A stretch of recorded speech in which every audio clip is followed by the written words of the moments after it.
So I just got this in from Big Bad Toy Store today. My brother got a shipment of stuff he pre-ordered, and this was the one item I pre-ordered because I wasn't able to pre-order it off Hobbylink Japan. It sold out that fast, and Big Bad Toy Store had it for like the next best, best affordable price. So I was just like, thank you. So let's see, where's the tape on this?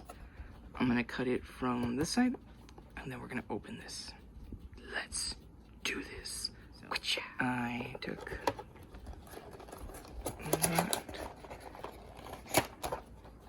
Here we go. Oh, dirt on my put that down. There we go. Any instructions? Yes. Okay, cool. I like to keep the instructions for these figures because I do not know why. I guess just to remember what accessories it came with. So, instruction booklet tells you what hands it comes with. Yes, it is all in Japanese because this is a Japanese TV show made for Japan. So, but it does have things in English. So, warning, sharp pieces. Warning, the sharp pieces are delicate, so be careful. They can break. Warning, may rub off. So you have some paint that may kind of just switch over or come off if you're like really rough with the figure. And then you have interchangeable hands, choose and attach, same on other side.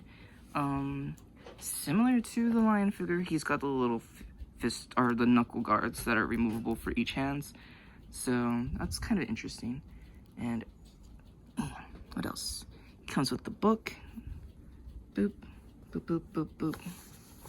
Extra hands, and that's pretty it. That's pretty much it. So it's pretty simple, straightforward. Nice. Put that to the side.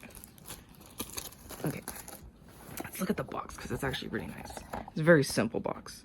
So simple style and heroic action. Kamen Rider Saber, brave dragon. So this is his base form. This is not his super powerful form. This is like his standard form. But it's so nice. I've been waiting for this for a while now. So I'm pretty excited. Let's get it out of the blister. Ooh, that's cool. I didn't even notice he had orange hands. That looks really nice. Kind of just Charizard. It just reminds me of Charizard, especially with the red dragon. Okay, oof. The red, whites, blacks. Red, white, and black is really nice. So let's remove the blister packaging and get all this accessory. There we go. I already got a sandwich bag to put all the accessories in. And I'm not gonna lie, just looking at this figure, and it is so nice. It is very nice. Wow, I can't get over how cool it is. Detail, opposability. Oh man, those eyes look good, and it's on both sides. That looks so cool. You got the fire color, got it all red, and then it's orange. I was curious about this piece, like his little skirt piece, side skirt. It is pretty awesome. It's a nice, flexible, soft plastic, but it's so unique. Okay, because you'll notice that there's like some gap right there. It's actually, you can swivel it out of the way, so you can move it out of the way so it can be behind him. It can kind of be right there on the side. I kind of like that. It kind of leaves this gap, but at the same time, it's like, it's not noticeable unless you're like looking at the figure from behind. But, oh man, this is just so nice. Oh, so nice. And I like this design. It reminds me of Ultraman. So, like, where it doesn't get in the way. It's just like, wow. But, man, okay, so there he is. Let's put these accessories away in the sandwich bag, and then let's put him in a cool pose, and then we'll just end it that way. Oh, I changed his hands out so he can hold his sword, but one thing I wanted to do, because I have Lion and he came with a little tiny sword, I wanted to put it in here just to recreate that whole thing like in the show, and it's just like,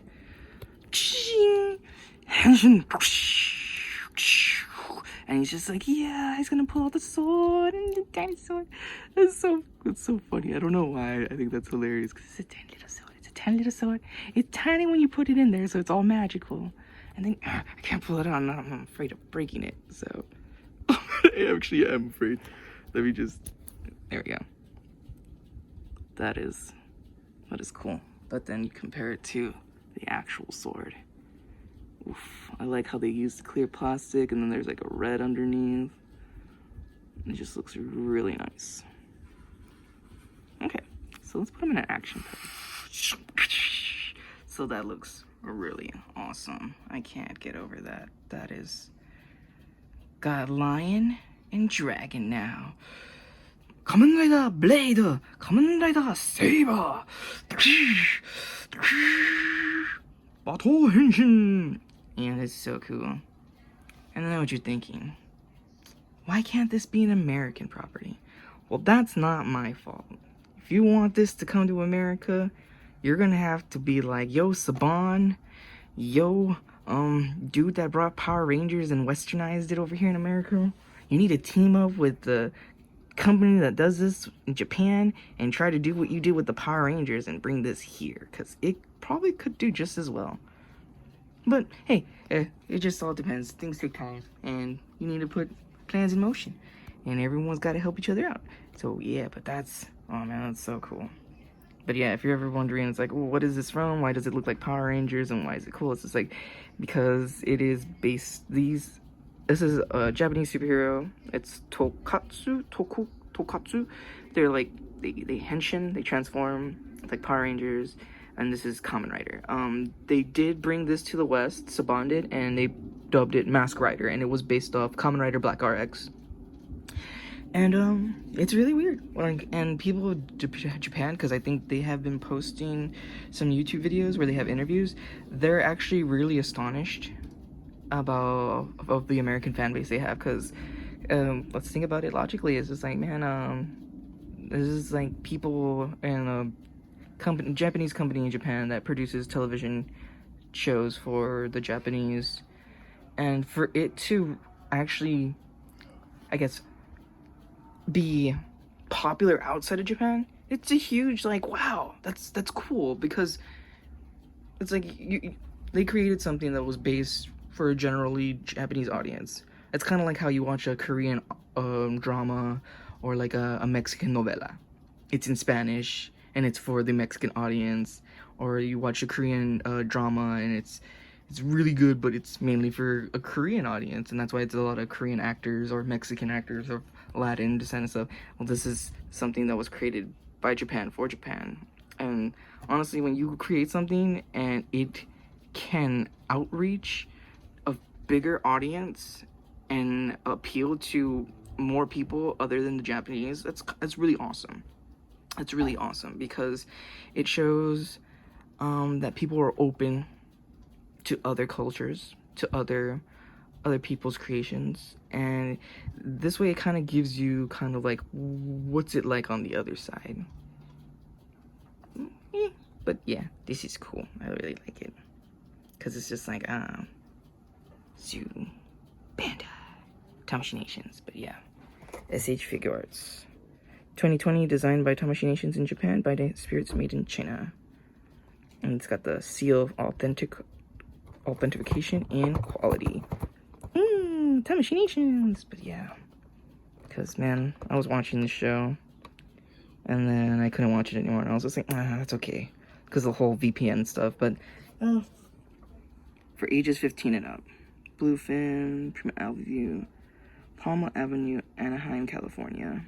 Oh yeah, Bluefin's the one that helps bring these toys over from Japan to sell here in the West, so that's pretty cool, man. I didn't even notice the Bandai Namco logo until right now. But yeah, the Toei company.